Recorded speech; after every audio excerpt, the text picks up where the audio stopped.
All right. Welcome to Totally Rewarding Chats. This is going to be the first drop for 2026. And in case Paul or I, because I trust Bryan because he's so much smarter than I am, I'll let Paul speak for himself. We are recording this at the end of 2025. So if we have how much partying Bryan's going to do on New Year's Eve comments, he's going to pretend it's in the past tense. But this will be the first one of the years we talk about predictions for 2026. How's it going, Bryan? It's going great. Yeah. 2026 is off to a great start so far. Yeah, there you go. Yeah. You would not, I mean, in spite of what Paul did at that New Year's Eve party, he has recovered well from it. So that's right. I have found all of the things. At the time of this recording, nothing bad has happened in 2026. Yeah. We are good to go. That's the great thing about recording in the present, past, future, whatever. Yeah, that's right. Not to mention, knowing you guys have known each other for years before we get to your bio, the fact that I may have to edit some of this is also, gives me some time. I want to make sure you keep your skills up. That way AI can't just replace you. Yeah. You got to figure out how to do that 7-second I'm dump. low-hanging fruit for AI, bro. I'm not their target audience. I'm like, that's just going to happen. I'm just going to retire before then. That's a good T-shirt, though. I'm low-hanging fruit for AI. Like that. I'll be the first one to be automated. T-shirt. That would actually be something we need to ask on the socials. Like, give us some cool T-shirts to have at World at Work. And I'm low-hanging fruit for AI. That's a great one. Yeah, I don't know what vendor's going to have that. Are you low-hanging fruit for AI? We're going to give those shirts away. You'll be distinct. Distinct. So, so that I don't screw it up, Bryan. And although it'd be interesting to give Paul give his view, his history of you, we're gonna have you give your bio as you would like to have it documented. Yeah, as I would like to have it documented. There's a lot of ways I could go with that, but I'll play this one straight because if Paul had to do this, he would be like, "This is a guy that is, tried to spend the last decade trying to break him on stage in conference sessions." It's true. Pretty successfully, I might add. But what I would say is, I've done every job in HR pretty much from payroll clerk to chief people officer and I've been on the consulting. I've done stints on the consulting side and on the corporate side. So I think I have... A couple of years ago, I realized I think I checked off all the career boxes of things I wanted to accomplish. And so now I'm just working at things that I really love to do and enjoy. And so I would say from a bio standpoint, there's probably a lot of silly stories that I could tell. But the important fact is I think I'm pretty much at the phase where I'm working for what are the problems I like to solve? How do I get to do things I enjoy? How do I get to work with good people? Solve good problems and do that kind of thing. So I've hit that stage of my career where I've been around and done some things and been some places, but yet I still learn something new every day, or I'm just adding stories for when I get to write the book one day, I guess. I don't think anyone in it. So actually the fun thing that comes up all the time, how did you get in to HR? What was your degree and if you have for those of us that are uneducated, how did you end up in HR? Yeah, so I got a political science degree from a school that at the time was called Armstrong Atlantic State University. I think it would now be called the Savannah campus of Georgia Southern University. So that's how esteemed it was at the time. It has a better ring to it than ASU. Is that literally was? Yes, Armstrong Atlantic State University. Sorry, it's as you. And okay. All right, good to know. We won't even talk about that.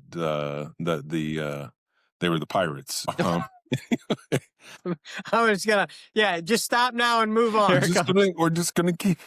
Yeah, just keep rolling. Like I said, you get a chance to edit. But true story. So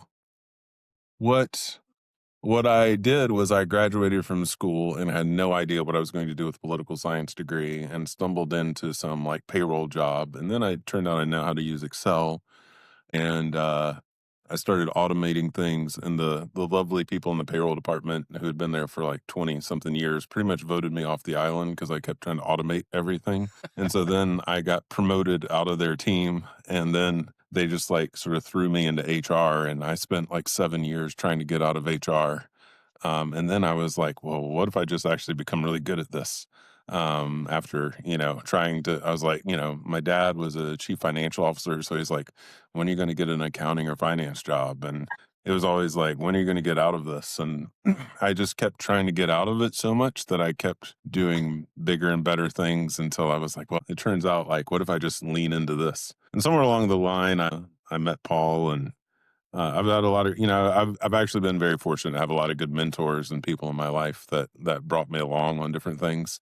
And Yeah, I mean, you, Paul, don't get confused with that and mentor me. thing being Right. being You happen to connect those, but there was they're a not. really, Yeah, there was I an was M that dash was in the there was a ChatGPT prompt. yeah, there was an Yeah. M dash there, but I found wonderful partners and people to collaborate with, and we kind of have this whole little community that includes you guys and a bunch of other people that well, you've had many of them on this podcast well before me, but so, many hold many on. many of your prior guests Just were. I don't know who had the Vegas over under on you giving me shit about when you showed up on the podcast. I would have taken the under at 6 minutes. So Yeah. I'm actually excited it took that long. So, but we So- saved you for a big episode. So, So yeah, I appreciate getting to kick off the year and to not to spoil it, but predict the future, since obviously I must be very good at that. Yeah. Um, and that's why we do it in January, because no one goes back the following December or January to check. So no, exactly.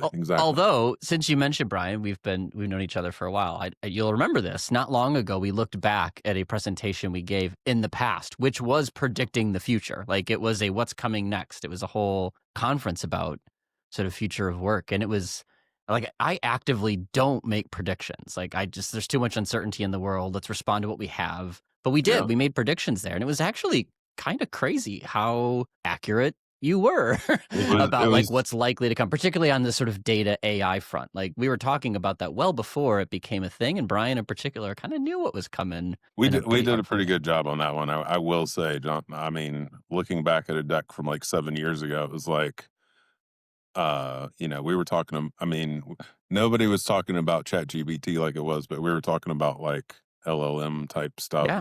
Like I don't know how we even. I don't think we knew how close we were taking a shot in the dark, I think. Yeah. But yeah. So I'm feeling now like if these don't go today, well, next year the variable here was me, and Must be. They were all wrong due to me. Yeah. And, Okay. I mean, and I'll even go one step further and say, if they turn out to be right, we did it in spite of you. yeah. And that's the show, everyone. I appreciate we're before everything. Thanks for joining. So now that we've established you don't know why Sean is here, so typically this is the point in the episode where Sean sort of takes over and does the speed round. But since Sean's pointless, kidding. Wow, no, kidding. I thought I was digging in, but now I know. I took it. The whole thing. My this is your thing, went Sean. I really appreciate you having me on, Sean. I just wanted to go ahead and say, if for some reason I don't want Paul on anymore, Bryan, you're happy to help out. Yeah. I'm just saying, as a guest in your house, I appreciate. After I've now, insulted you 7 times in a row, I just want to say thanks for inviting me. Well, let's do a speed round. I know some of the answers to these. I don't know answers to some of these. And Bryan, you don't know what questions are coming your way. Although, as a dedicated listener to Totally Rewarding Chats, there are some that are indeed sort of common questions that we ask. Yeah, like tea, hotel, blah blah blah blah blah. Yeah. Okay. Right. Well, I'm skipping the skipping the tea that now. Yeah, I'm definitely skipping the tea one because you're going to say sweet tea or something like that. Sweet tea from the deep south. Yep, Yeah, Georgia, it's not all okay. the way. Let's start with the big one, which is you've got your weekend. Are you roughing it, or are you at the Marriott? I am at the Marriott. I know. I should have actually preemptively told you you're not allowed to ask this one, Paul, because I knew the answer as well. Yeah, 100%.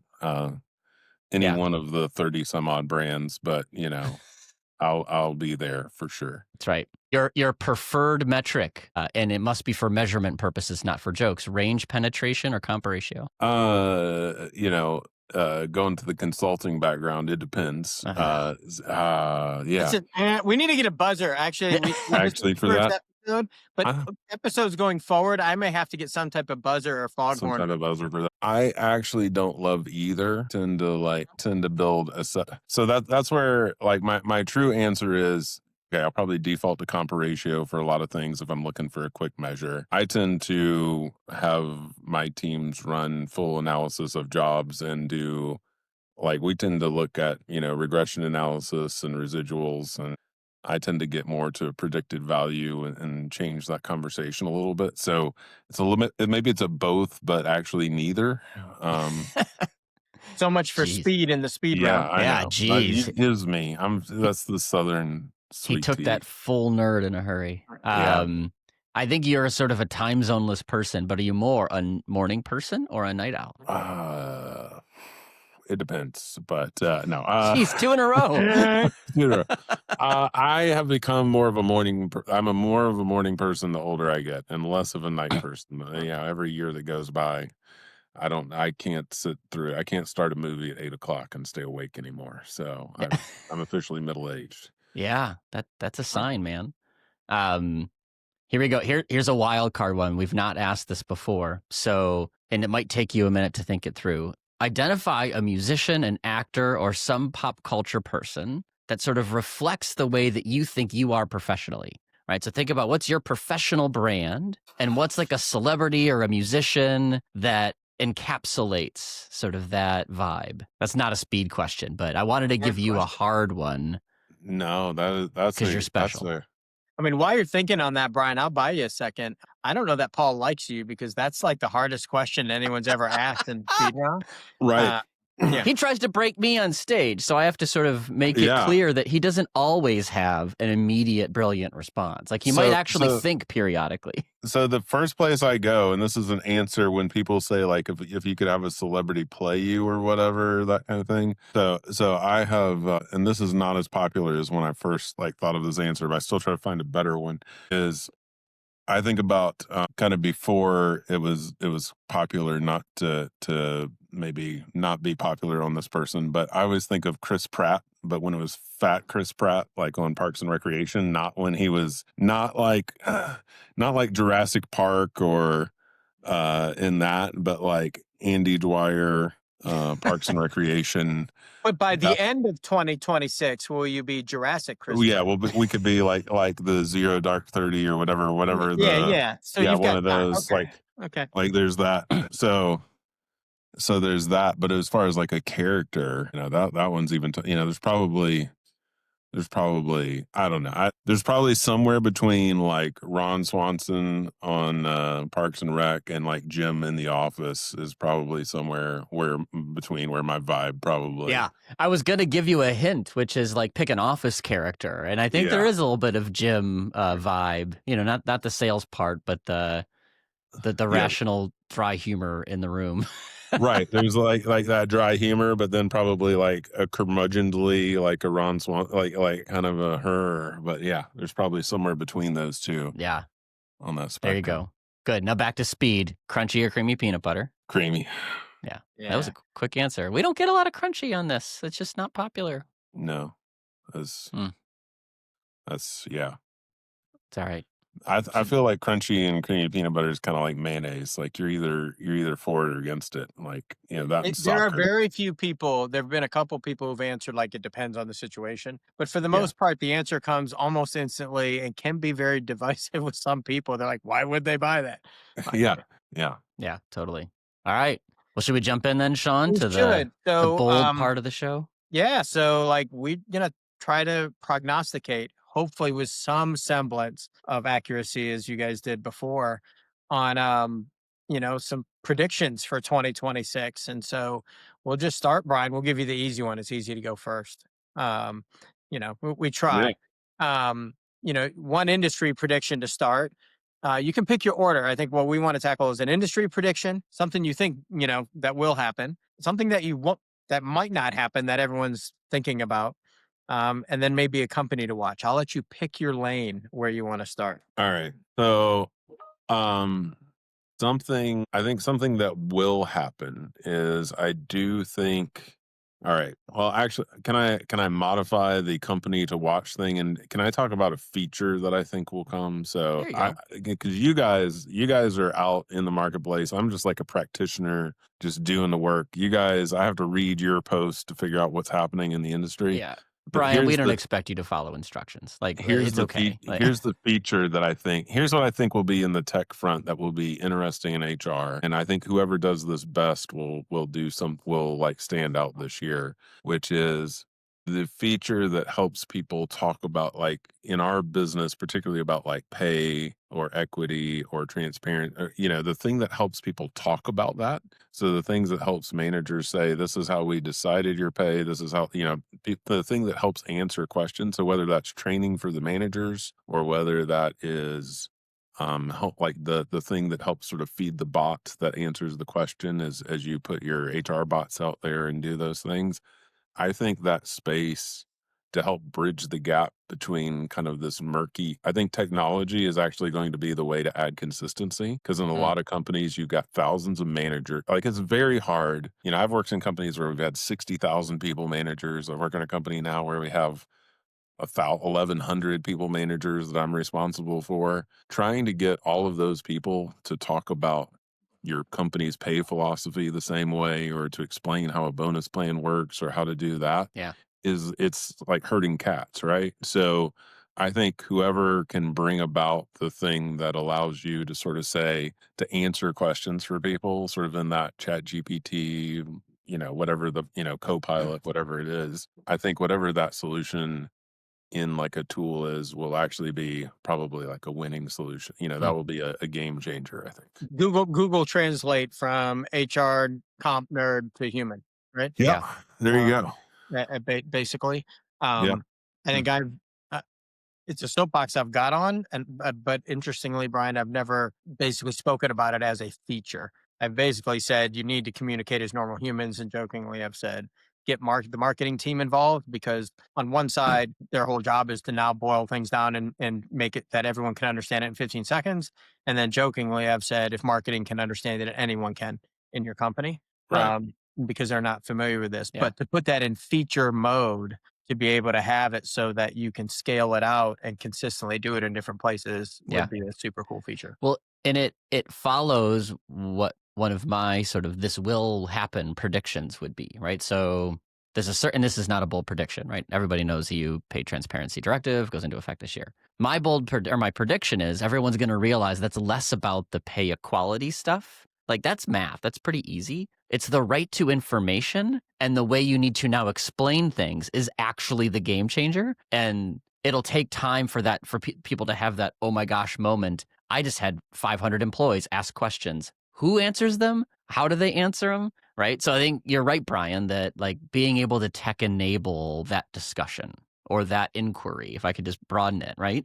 Like, because it's going to be hard to scale that. And, there are providers that are thinking about how do you do that thoughtfully in the tech space. Is there an AI play? Is there not? Is it the manager? Is it the HR? Like, how do you enable that is going to be a big problem. And as a result, like, what can the comp tech world do to make that a little bit simpler? If you've got 10,000 people in Europe spread across 15 countries, like, you've got a real workload issue potentially come fall. And if the tech stack's not there to help, you're going to have to beef up your resources. So I guess so. My first prediction on that kind of ties into that. So I'm glad I'm well done, guys. We didn't check answers. So I'm stoked. But I think the CMP play, the talking between agents of different types is going to be super critical, because as the dev nerd, of course, I have to have something like that. But as the development nerd on that side, you can't build everything for everybody all the time. It's just not Yeah. functionally capable. And so, being able to have a CMP from a product that is doing the comp and kind of in theory putting out whatever comp planning and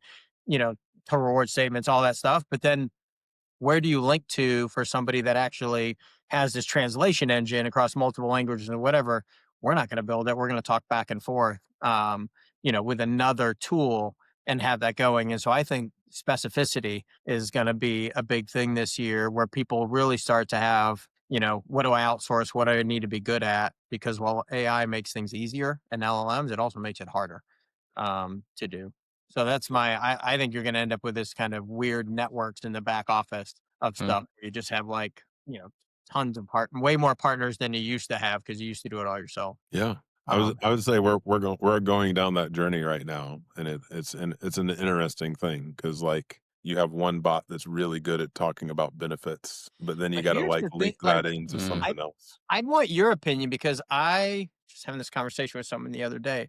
We talk about this, and everyone's got something, and everyone wants to be like it. Are you guys Teams or Slack? Like curiosity. Teams, So teams. the goal is everyone's like, we're going to integrate with your teams. We're going to integrate with your teams.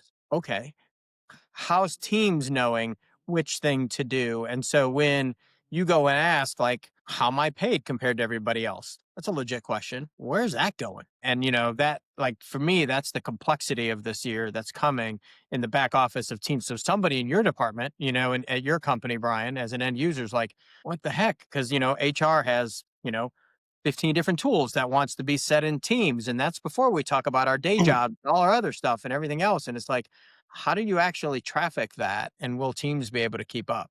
Hmm. Like, to me, that's the problem of 2026 Yeah. as we get going.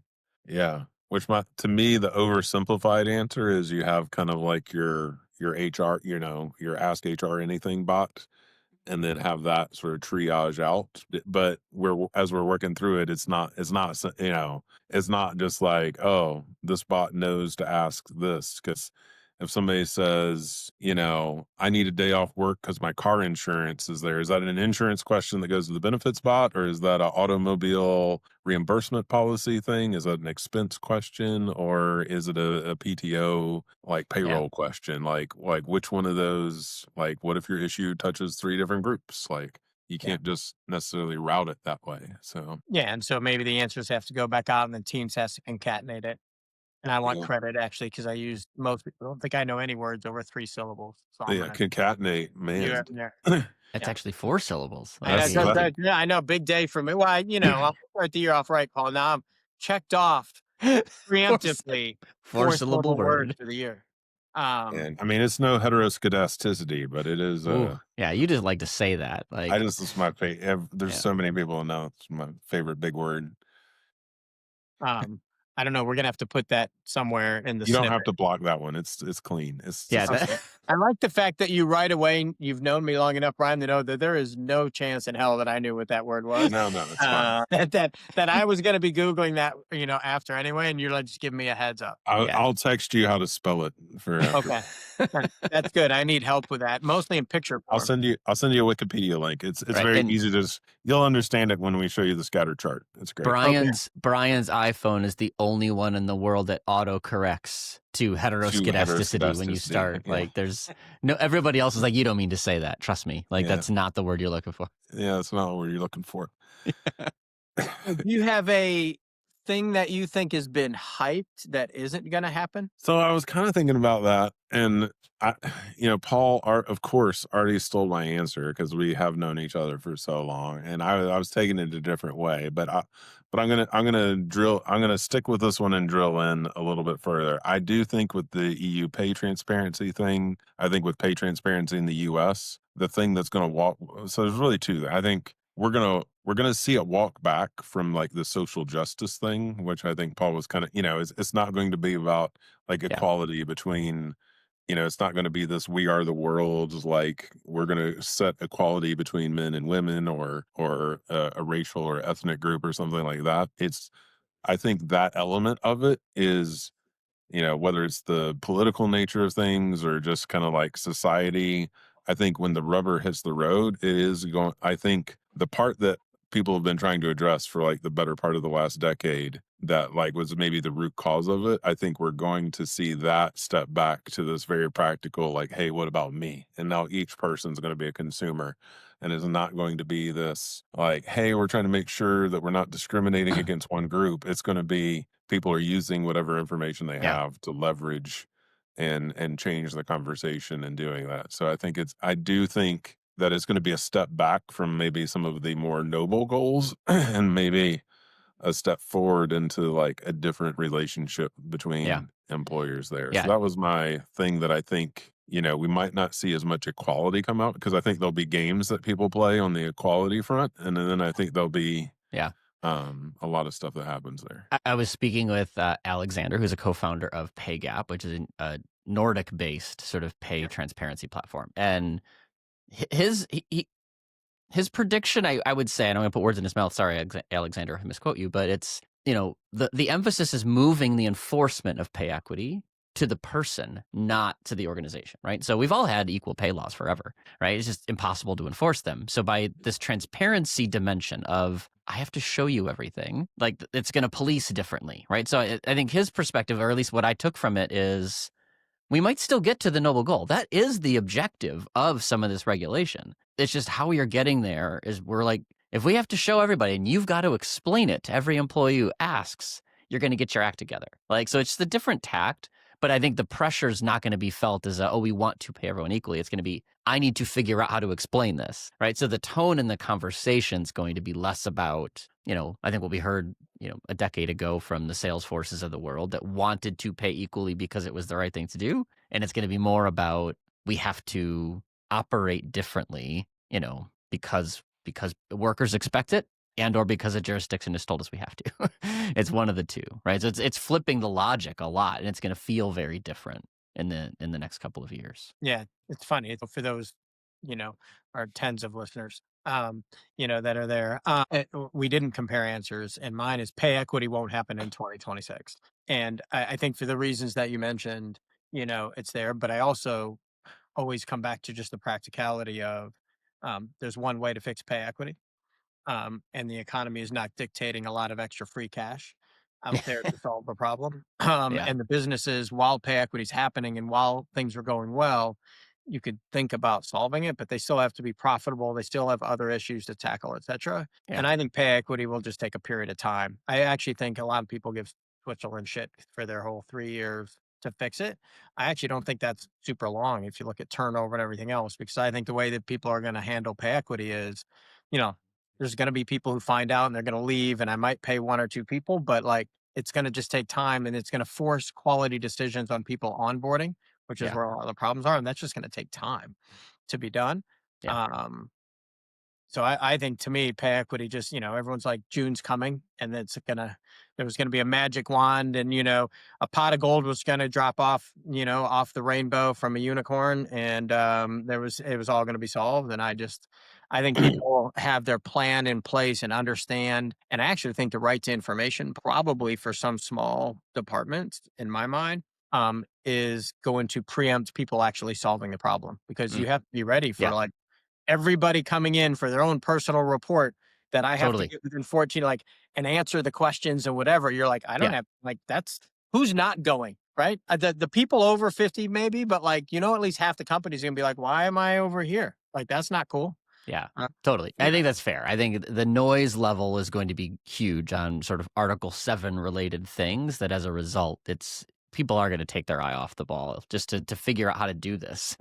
Will it ultimately lead us to a better place? I sure hope so. But yeah, I think that's not the near term I reality. fundamentally, like, I'll die on this hill, probably. I used to say everybody wants to be a good payer, and I've been corrected. Sure, I'll buy almost everybody. Most companies want to be a good payer, Sure. but just shit happens, right? Someone's there. So, I need to hire this talent over here. This happens. This person left. Like, numbers move. Like, some of it's just maths. People need to understand how it works. I think, and there's just a million micro decisions that Yeah. happen. And I think what's happening now, Paul, is that micro decision now has some more context to it, when you can, add that in and say, okay, Brian, I do want to hire Brian, but, he costs, this much.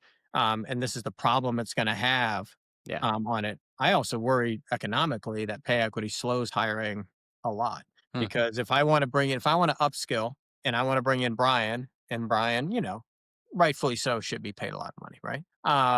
Y- Other people in that department, if I'm going to have to show them, because, I think what's going to happen is the right to information isn't limited number of times per year, right? No one's actually said that. It's just, you can go ask. So, I think as soon as Brian gets hired, You're gonna be like, why did the average number for this job just move yeah, up like, $20,000? I'll come back to What in the this. world? I've said it before. No company that I've spoken to yet has a people strategy of hiring dumbasses. Like, that has not been the people strategy yet. And maybe Yeah. someone got them somewhere, because there's many of them. There's probably somewhere, but Yeah, but so the theory is, to your point, Brian, like, people are going to, like, here's my group. I had it. They just hired Bryan and maybe one other. Let's go see what the number is. And Yeah. like, did it go up? Because now I'm further behind, right? Right. And so you're going to have to pay. I think in theory, the ramification would be if I bring Bryan on, I probably have to move everyone else up too. So like it costs more to make a new hire to upskill potentially.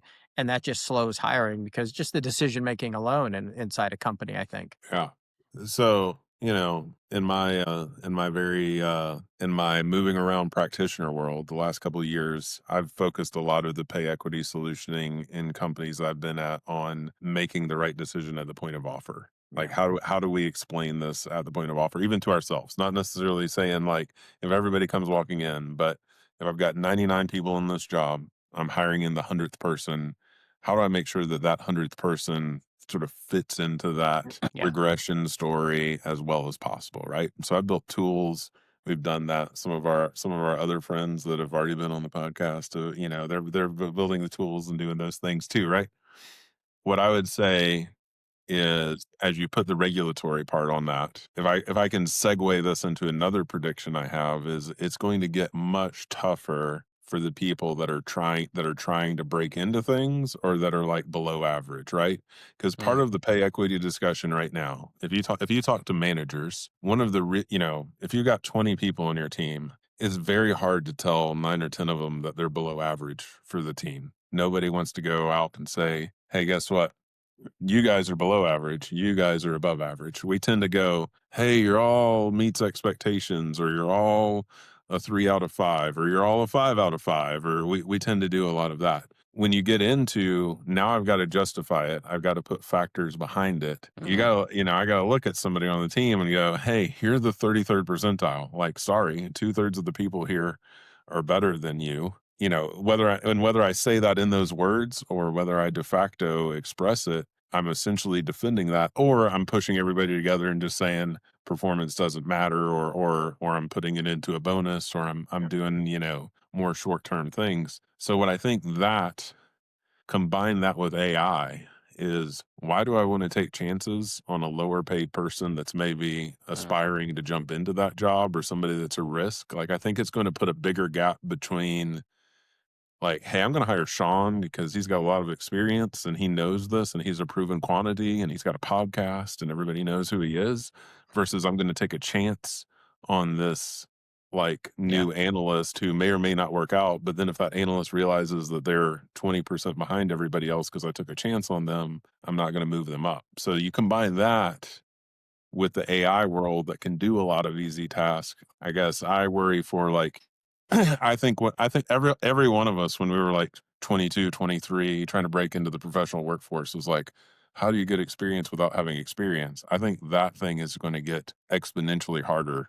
That would be one of my other predictions on this, is you've got this regulatory piece, and then you've got just the nature of like a computer, $20 a month computer bot can be about as dumb as a college student. So it's like the robots are giving sort of this upward pressure. Right? It's kind of eating at the bottom of the work. And then sort of this, I think the case is that the transparency requirements in particular are sort of putting a lid on it to an extent. Like, do I really want to bring in that person? I'm going to have to explain to them tomorrow why they're low. So Well, the why not irony to just that, though, poach in the Paul, middle, right? Yeah. as an old white guy, like weirdly, the advantage is for me to switch somewhere and be low in the range is a better risk than as a female, right? Because pay equity wise, like generally the number we're trying to fix is, I'm the category of problem, right? And so You are a problem. Yeah. yeah, well, many problems, but in this particular we, case, we're talking about pay still. well, we only have yeah. Yeah. We don't have that kind of time, Brian, to go into the other problems. And so, like, for me, it makes these weird decisions. Will people make decisions like that when they hire new? Will they Right. not hire again? The same reason we probably weren't hiring for the right reasons before the right person. Are we going to hire, wrong again to kind of solve the problem? When you look at the end size and the math, that's there. Interesting. If you had a company or something to watch this year that you're interested to kind of sit back and, I don't know if you eat popcorn, but, sit back, have a, thing of popcorn and watch? What are you looking at or most interested to see how it plays out? Like any company or Or a comp? anything. I Yeah. will I'll give you an example. Yeah, why don't you start, Sean? I am very interested to see how the European governments create legal precedent at all, if at all, in Europe in July. Mm. Um, since everything's due in June, and whether they actually do anything, wait and see. Is it a real slap on the hand? Is it a hey, thanks, but you got 2 years? Like, I'm very interested to see how that actually plays out because for 3, 4 years now, we've all been like June 2026, June 2026, and now it's like, okay, what Yeah. happens? Yeah, that's a good Yeah. one. I think my popcorn moment, if I could reframe it a little bit that way, we still think there's a lot, and this is sort of close to home on the comp tech front. We think a lot of consolidation is still coming. Just a crowded space, many players, new categories getting created that sort of, I don't want to say invalidate, but de-emphasize sort of the need for other things. And there's just a lot out there, and there's some private equity and VC checks from not that long ago that are coming 2021. due, right? 2021, I was going to say 2021, like we're in that 4 to 7 year horizon for VCPE of when some, so I won't say the cash raised was high, but the valuations were That's high. right. It's And time to so see like, return. It's time to yeah, see return. And if that means you're going public, awesome. If that means somebody else is going to buy you, awesome, as long as it's more than what I put into it. Right. So I just think that's likely to occur when you've got a crowded space and a funding cycle that's ripe yeah. in that perspective. Right. So I do think, and we've seen it play out a little bit here looking back in 2025, but there's no doubt in my mind something will still occur that many things will occur in 26 to And sort not of, even from the yeah, perspective of the VCPE, Paul, but just the amount of cash raised and the runway created. There's only totally. so much runway before they ride off or find another airport. That's So right. And Excel was the market share leader for comp cycles. When I started covering this, Excel's still the market share leader for comp cycles. So like while there are companies getting traction, it's a tough market to really get traction in. And not everybody wants to throw money at tech right now, right? Like Yeah. the environment to pay for something is not at its highest. So like you put all that into one big pot and consolidation becomes a consequence. Whether that's good or bad for the industry, I don't know, but I think it's going to those are happen. So two I'm good waiting to see what examples, happens. Brian, but those are two things you can't now say. All So right. So I'll take the pivot on that, which is, to the point of Excel being, the number one tool that gets used and all of those things. I do think, and Paul, we exchanged text, I think maybe earlier this week or last week or something about, the biggest company, if you look at the S&P 500 Yeah. and some of that, there's like, there's 6 or 7 tech companies that, and it's Microsoft, it's Google, it's all of that. But you have 40% of the market value of the S&P 500 is in a handful of companies that are candidly, now ChatGPT is not in that group, but because they're not public, but you put it in that side, there's a handful of companies that are handing trillions of dollars back and forth to each other and investing in each other and pumping up all that value. And so to me, the thing to watch on that is that a house of cards at some point, just somewhere off of that. But all this money that's going into infrastructure, I've heard it compared to it's kind of like the .com phase in the late 90s is there's billions of dollars, like money is being thrown into things. And we know great stuff is going to come out. I mean, you talk about when you say .com, people immediately think bust and a break, but like Yeah. tons of But yeah. infrastructure. I mean, it was a bust, but there was the whole fiber optic infrastructure, like all these things. Now, there might have been companies that lost billions and trillions of dollars doing it, but like, where does like this big central infrastructure come into play? How long does it go before people start saying like, I'm getting $20 a month to build a giant, nuclear server farm somewhere or something. And is that really the right payoff or how does that work? Yeah. Like, because does that become the new Excel? oh, Does that become the new Microsoft Mm. Excel versus all the tools? And like I mean, we know a lot of people that are, that have taken the VC and the PE money or doing a lot of different things. But is there this like juggernaut out there that kind of introduces the new thing that then we all just kind of use this amorphous structure out there? Or does that like run out of cash and collapse on itself? And, who cares? We won't be worrying about pay equity or anything because the whole thing is Well, a I don't know that mess. it's run out. I think, as the old guy here who lived through the .com in those years you mentioned, sadly, We did too. We aren't I, that young. I read about it. I read about it. No, yeah, I I was there. appreciate. Yeah, yeah. I was I So, was there. employed in the middle of it. Like that was well, the I get. middle of what, the '90s? no, like the .com bust, right? Like Yeah. So the I bus. was among those new hire classes that Me So too. felt it. having ridden the wave of the .com bubble and been at a company that came out the other end and we were profitable, I think there's this, we're rhyming with that time, maybe not repeating in that with AI. I think they're doing it for free. Like .com, everyone, there was just like AI, there's cool stuff and people were giving it away and whatever. At some point, you've got to start making money. And so I think two things are going to happen. People who don't have really good functional problems being solved in the HR tech space, they'll just fall away. It was cool and shiny, but like I can't get budget for it because now we have to charge. I also think AI itself, like right now, is free to cheap, but it's not. And I think as energy costs go up and whatever, there's going to be places where you're like, we're going to have to start charging for that, or that feature is going to be charged, or our software costs more. And if the software doesn't have true ROI itself, Yeah. then you can't pay for it. It's going to fall out. And so I think I think it's a really good analogy, Brian, to like the .com. Like the companies that came out of that were making money lasted a long time, but they were solving real functional problems as Right. opposed to like, this is super cool. Have you been to this website, Yeah. thing Right. that wasn't making money? Yeah. Right. Well, that And there's a lot of big money that went into some big names, right? And then they take like AOL, Yeah. Time Warner, and you look at some of that Alta stuff, and it was Vista. We were like, talking about Alta Vista the other day. Was my search engine of choice at Monster for testing, and it's not now. So I think you're right, Brian. Like I think this profitability and having a legit business and the cost. I think the cost of AI is. I mean, we know it's extremely expensive. My daughter, who's in environmental policy and solar engineering side, sadly will be home for a while and giving me lots of crap about AI. So because of the cost, the potential cost, and how do you handle that? Yeah. This relates to my prediction that won't happen, but I'm also going to put a little star, which is I wish that it would. It will not happen that the AI hype dies, right? So I think we all, if you're a follower of the Gartner sort of hype cycle concept, like the trough of disillusionment has to come at some point in this. But I don't think it's in 2026, right? And my reason for that is while I think many are realizing you need a problem to solve, like there needs to be real substance. Half the conversations I still have, AI is still black magic, and they're still sort of climbing those expectation heights, right? So I do think the marketing engines are still going to put AI behind everything because they have to, because there's a lot of people who still believe in the hype more than the problem reality. So I think we're still in the frothy world. I don't know if the marketing, maybe the valuation bubble pops, but I don't think the marketing bubble pops yet because there's enough No, people still buying into it. I'll be a little spicy and say I think it'll settle a little bit from the standpoint of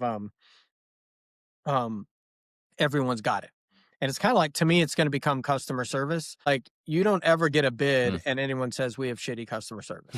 Never a thing, right? I mean, Brian, you've been a practitioner. Who has told you in all the vendors you've worked with in your life that what they bring to the table is crappy customer service? yeah, Right? no, Nobody not a does lot. it.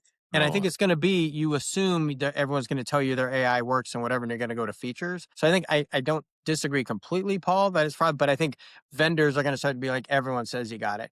I mean, practitioners are going to say, everybody's got it. Fine. Like you got the four wheels on the car. Great. What does the car do? Yeah. Like, does it? Yeah. I'm with you. I just think that's more likely to play out in terms of the trough of disillusionment shows up in a year because there's still like everybody's been promising AI. Well, this is coming. This is in beta. This is going to land. This is the year where it lands, and everybody goes, okay, right? Awesome. I'm glad that's there. I don't use it, but I'm glad it's there. And it turns out everybody else has the same thing, right? That's where I think it takes a while for that cycle to turn. And 27 is when people go, okay, that was garbage. Well, we'll see if you're right next year when we have Brian back. That's right. Right. If I'm invited back, we'll see. It depends how much. Depending whether I come back, probably depends how much you edit out from the beginning for. Well, we're kind of near with all those in mind. The thing we ask all the time at the end, which is kind of not a a prediction, but a hopeful thing, which maybe it'll happen.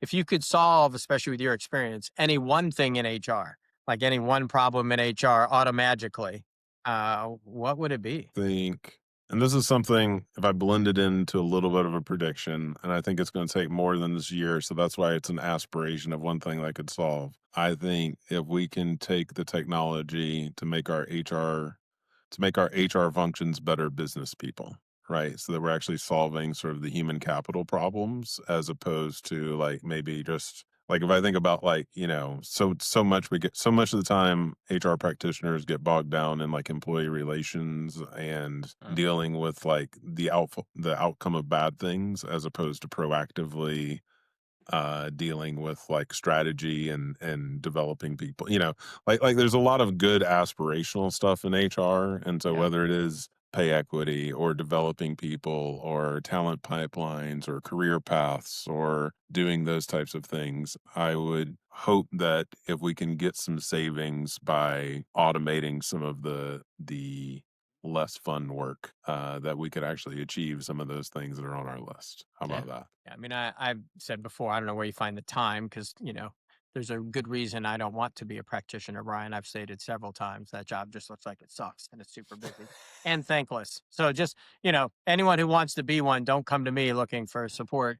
But I think if you can find the time to go understand the business and how they think, like what's motivating them in the business terms and almost be able to translate that. So I'm 100% down with that. Like Yeah. understanding the business acumen of it rather than worried about the 15th digit of significant 15th Yeah. significant digit out on a on someone's comp. Yeah, making sure your total reward statement has the right decimal point value or the Yeah, and right the right effective font, year. that's my favorite. Can you do the Yeah, font? am I talking about a fiscal year or a tax year or something like that? Can we move to how do I make my operations more efficient? How do I prevent turnover? Yeah. Yeah. How do I do those kind of things? Cool. Well, thanks. I not that I was keeping score, Brian, but you only said four times. You only commented four times that you hadn't been on earlier. Yeah. So Sean, it's only the FOMO and it's listening to every episode and just going, man, I wish I could be a part of that. well, So we're gonna have to get some totally rewarding chat swag so I can You can feel a part of it. do Atlanta, that. Yeah. Yeah. I do feel like, usually Brian and I make our regular appearances on stage at World at Work. And this might be the first time you didn't sort of break me live. Like usually there's a moment where I'm like, I actually have to collect myself. It happened pre-show. You got me pre-show. But once Yeah. we started recording for everybody else, so I'll put this out You there. know, We'll be at World at Work and we'll podcast from there. we, So we Brian, you can start getting your game ready to break him twice at you World at know, Work multiple times. the bar to break Paul has raised over the years, and this is recorded and stays on my permanent record on the internet. yeah. So I I will accept defeat this one It's time. fine.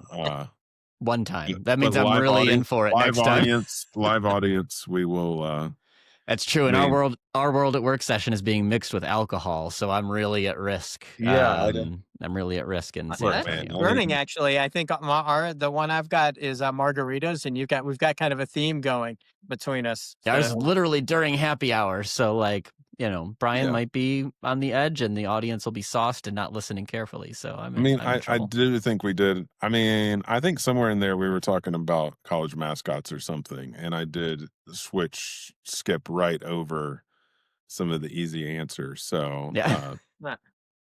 all right. All right. Well, I I'll appreciate it, man. I really appreciate it. We will definitely have you on again, and in the yeah, meantime, feel free to give me, I'm actually a little disappointed in the only four references to not being on. I would have taken the over. Um, but I'm really stoked you were on. This is great for you. You know it. yeah, You don't give yourself enough credit about how much you know, despite not, for those of us that are on vendors or analyst side, you know a ton about the market. So I really appreciate yeah, your insights. yeah. Thanks, Brian. appreciate you guys. I'll always enjoy the friendship. So, thank you guys.